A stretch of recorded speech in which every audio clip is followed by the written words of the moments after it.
Let me also go across to Sandeep Sabharwal this morning. Sandeep, budget, while it's expected to be or has now been prone to being a non-event for the markets, the expectations this time so low. We've had the Prime Minister himself talk about how we've had 4 mini budgets over 2020, alluding to a slew of incremental reforms that they've tried to kind of put in place through the year. Will markets actually be perhaps relieved or reacting positively should we actually hear any kind of indicative steps towards future growth, towards capital outlay, whether it be on infrastructure, whether it be on further development? What could be the silver lining this time around? So I think allocations to capital expenditure, etc., should increase. But I think the fact of the matter also is that in terms of fiscal deficit per se, so it's actually we need to look at figures. This year, the government is expected to borrow around 11.5 lakh crores, which is substantially greater than what they did last year, almost 4 lakh crores more than that. And next year, even with the improvement in growth, tax revenues, etc., the expected borrowing is still expected to be 2 lakh crores more than what it was in 2019-20. Now, as normalcy returns, as extraordinary liquidity of the RBI gets removed, managing that borrowing program, I think that by itself becomes a challenge. So I think the next year is going to be, although the growth revival will be strong, the challenge will be to borrow non-disruptively so that interest rates in the economy don't go out. And I think that's where people will be interested to see what actually borrowing figures the government comes out with. And this doesn't include the state government borrowings, of course. So I think that's one critical part. The second is that this government has had a penchant for putting cesses, increasing taxes, etc., to take care of some event-led expenditures. So now, as per estimates, 50 to 70,000 crores will be required for the vaccination program, which the government will fund. I just hope that they don't come out with a cess for that. I don't think that will be taken positively at all at a time when we need to have for a revival in the consumption as well as the overall basket to happen. Any new cess introduction at a time when the economy is stabilizing and expected to recover will not be taken positively. So my hope is that they avoid that thing. They don't go in for another cess. The other factors obviously are that in terms of the disinvestment, now every year they come out with a huge figure which is not met. Now there needs to be a serious attempt to achieve what they set out to do, and that can only be done through professional management of the disinvestment process. I don't think the bureaucracy is able to handle that. So there has been talk about some professional fund manager or a system being implemented to take care of the disinvestment process.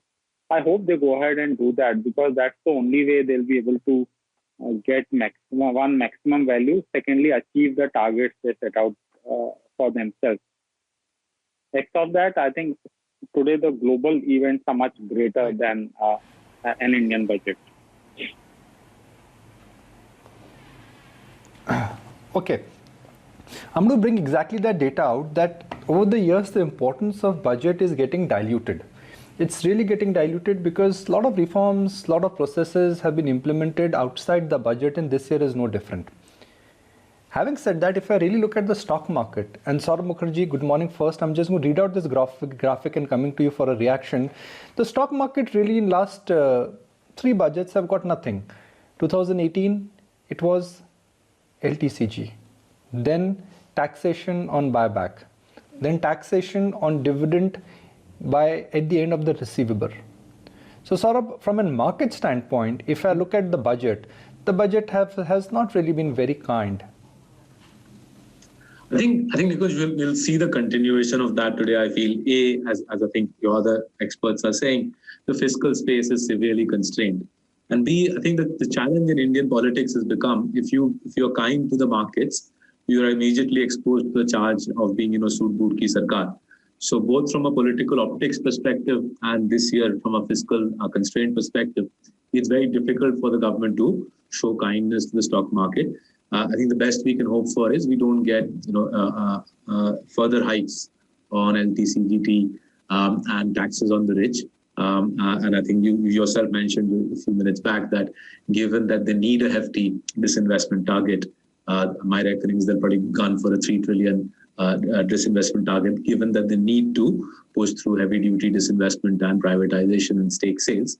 Hopefully they won't do anything to dampen the stock market. But completely agree with you. This sort of obsessive focus on the budget from a stock market perspective is a little beside the point. The stock market sort of now exists in a way independent of the budget. Plus, to give credit to the FM, she's already done so much through July, August, September last year that there is very little left to say in the budget.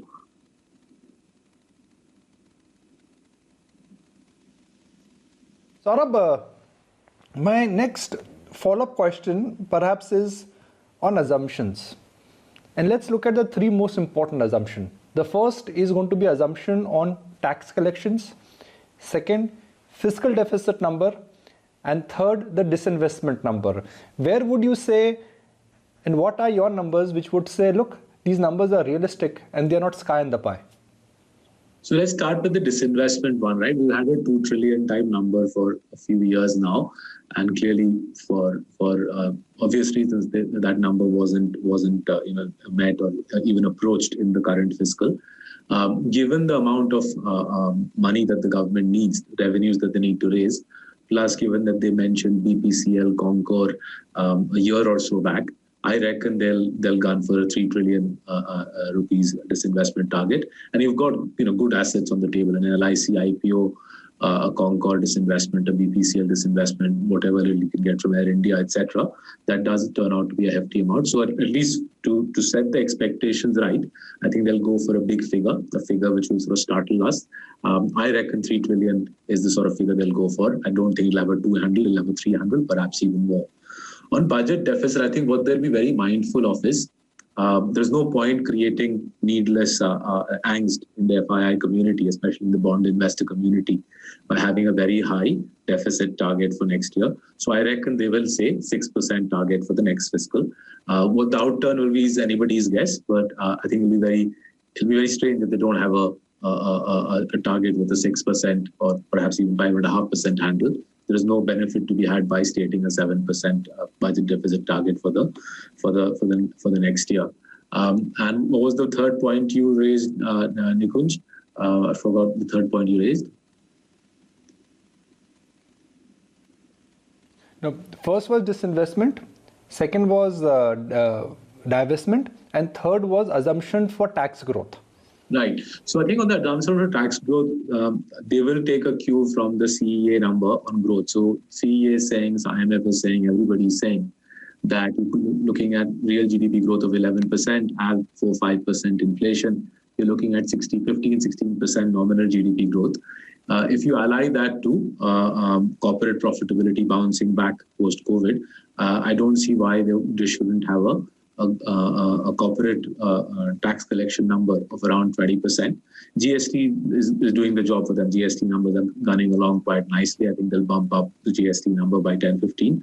I think in corporate tax collections, 20% growth is what would be wise to expect. Already, actually, you can see even in the December quarter numbers. And remember, the December quarter doesn't have a favorable base effect.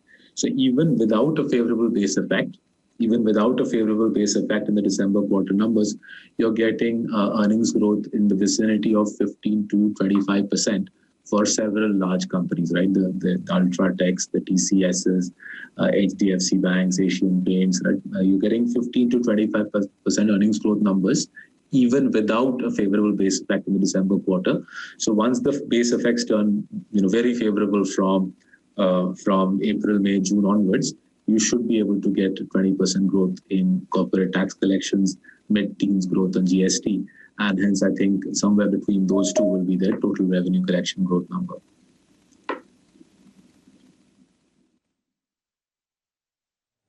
Gentlemen, stay with us. Let's take a very quick break. In less than half an hour, we'll get the first pre-open rates.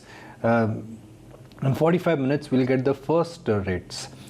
But here's a reminder to our viewers that even though markets have seen a V-shaped rally from the March low, it's been a downward spiral in the run-up to the budget, and there is no excitement in terms of a pre-budget built up, something which may just help bulls if the budget does not disappoint.